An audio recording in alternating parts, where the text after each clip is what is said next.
सतसंग मोक्ष की धारा, कोई समझ राम का प्यार।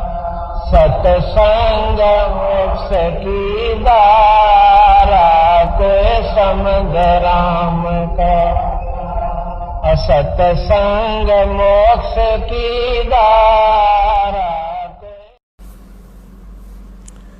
तो क्या बताते हैं कि जेता अंजन आंजिए चश्मों में चमकंत। आप पुण्यात्माओं, सत्संग के दौरान आपका एकाग्रचित होना चाहिए कि के शब्द इस दास के मुख से निकले हैं। इनमें प्रत्येक के अंदर बहुत बड़ा रहस्य और आपके काम की बातें होती हैं। आप जी इधर उधर ध्यान नहीं रखे, क्योंकि 2 घंटे की बात है, तो फिर 2 घंटे शाम होंगे, 4 घंटे, बाकी 20 घंटे बहुत कुछ होते इधर उधर की सोचने। तो अब जैसे ये कई बार बताते हैं, कई भक्तों को शंकाएं भी रह जाती हैं। प्रत्येक को इंडिविजुअली नहीं बताया जा सकता, ना समाधान किया जा सकता। सत्संग इसलिए किया जाता है सामूहिक तौर पर, आपको कुछ ऐसे गुड रहस्य भी साथ में बताए जाते हैं जो आपको आवश्यक है। अब इसमें क्या शब्द आया है कि जेता अंजन आंजिए, वो चश्मों में दिखनते। अंजन माने माया। जितना भी अंजन यानी भक्ति रूपी जो शक्ति तो ग्रहण करेगा, भक्ति धन, भक्ति माया, वो तेरी आंखों में चमकेंगी। आपकी आंखों के सामने जैसे हमने ये अंधेरे में भी दिखती हैं, और ऐसे बहुत से कुछ ऐसे अलग सी वस्तु दिखती है जो आप जी को भी दिख रही है। जिन्होंने नाम ले लिया 2-4 महीने, 6 महीने, साल, 2 साल हो गए जिनको, उनको ये प्रकट होना शुरू हो जाती है। आंखों के सामने थोड़ी सी दूरी पे सितार से नजर आएंगे।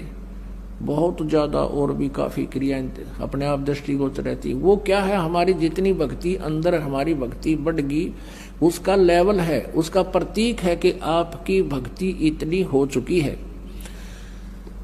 और एक भक्त, कई बार कुछ भक्त ऐसे मिले, वो कहने लगे जी मेरी आंखें खराब होगी, आंखें के आगे काला काला दिखे, तार से दिखे, और डॉक्टर को भी दिखा। डॉक्टर बोला ऑपरेशन करा ले।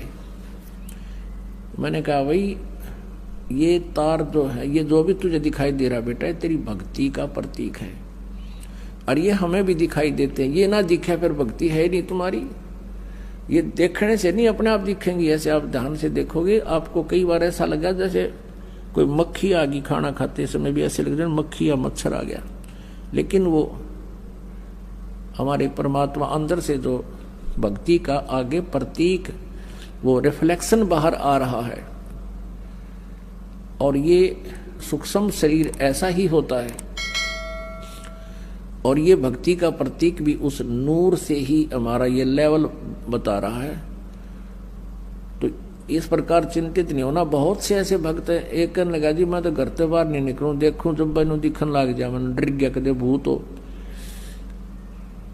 पुणात्माओं, पहले इस दास को बचपन से ही ये थोड़ा सा दिखाई देता था, ये पूर्व जन्म की जो कोई संस्कार डिपॉजिट रह रहा था ना, तो खोजिए पता नहीं कहाँ कहाँ देवता बनकर, राजा बनकर, और वो थोड़ा सा दिखाई देता था। ज्यादा से ज्यादा 1 इंच की लंबाई होगी, एक ही था वो। यानी इतनी ही शेष कमाई बची थी इस कलयुग में। वो पूर्व जन्म की डिपॉजिट भक्ति की पुण्य कमाई थी।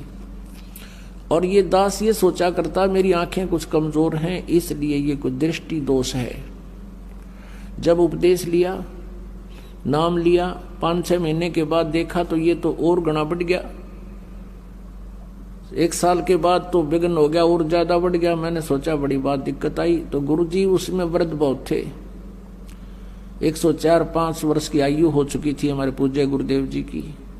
उनसे ज्यादा समाधान नहीं करा पाया करते, क्योंकि और भी बहुत भगत थे। हमारा नंबर भी देर से आता था, कभी आता कभी नहीं आता था। तो एक दिन दाव लग गया, और दास ने यही प्रकरण उनसे कहा कि गुरुदेव ऐसे ऐसे, पहले तो ये छोटा सा था, अब ये बहुत बढ़ गया, लगता आंखें और वीक हो जाएंगी। तब वो हंसे, कहने लगे बेटा ये तो तेरी भक्ति बढ़ गई, और यही तो प्रतीक है। आज तक मेरे को किसी ने नहीं बताया कि मेरे साथ ऐसा है जो आज आपने आकर बताइए। इसे से दया भक्ति ना करते बाकी के। और ऐसा ही था उनके पास, कोई बोया मांगना होता, कोई बेटे मांगना आया करता, कोई कार कोई ठीक, और वहां भी नाम ले लेते और फिर माता ही घंटी बजाते, विष्णु देवी पर भी जाते वो सारे थारा। ये समझ में आई, तो कर्म बिगाड़ रहे थे, ठीक करना उन्हें कुछ दिखा था और क्या दिखना था।